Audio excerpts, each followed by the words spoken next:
Bonjour mga mesami! Ipapakita ko sa inyo yung isa sa pamilihan dito sa France. Katulad to ng Save More or Pure Gold. Nasa loob to ng isang malaking mall. Yung mall na to malapit lang to sa working place ng husband ko. Meron din tong mga branch sa labas ng mall. Sikat na pamilihan dito to. Parang katulad nga rin talaga ng Save More sa atin. Pati yung price parang katulad din talaga sa Save More. Dahil magpapasko na nga mga mesami, kaya marami na kayong makikitang mga nakadisplay na chocolates. Habang dumadaan nga ako dito, nakapikit na lang yung mata ko kasi ang sarap-sarap nilang tingnan. Ang sarap-sarap nilang bilhin. Pero diet ako, char lang. Yan naman mga mesami yung makikita nyo. Yan naman yung mga iba't ibang mga swasisong, jambong, mga sausage yan at saka mga ham. Sa mga nakakaalam kung paano i-pronounce yung swasisong tsaka jambong, pakituruan na lang ako. Hindi ko kasi talaga kaya kung paano i-pronounce yan Dito naman mga mesami makikita nyo yung mga iba't ibang cheese nila. Tawag nila dito fromage. Again, sa mga nakakaalam po kung paano i-pronounce yan, pakituruan na lang po ulit ako. Nung unang punta ko nga dito mga mesami, naloka ako sa dami nila ng klase ng cheese dito. Samantalang sa Pinas, Eden cheese lang yung alam ko.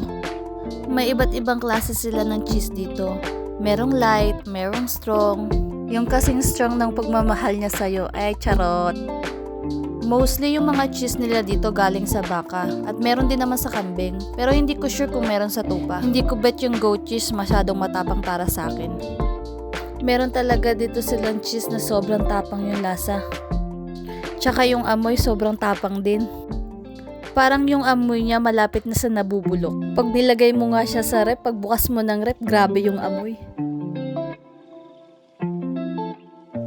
Dito naman mga mesami, papakita ko sa inyo yung iba't ibang wine nila. Marami nga din silang iba't ibang klase ng wine.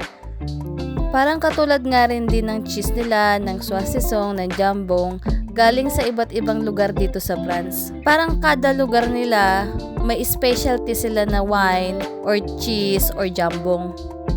Katulad nga dito sa Lyon, ang specialty nila dito, swasisong, pangalan Rosette.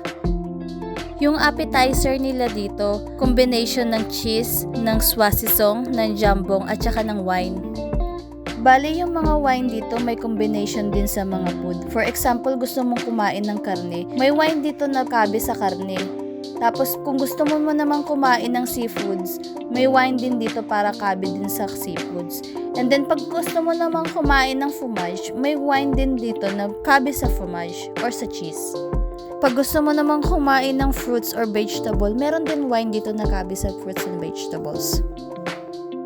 Ayan mga mesami, naigala ko na kayo dito sa pamilihan Hanggang dito na lang mga mesami. Au revoir, a bientôt, bisu bisu!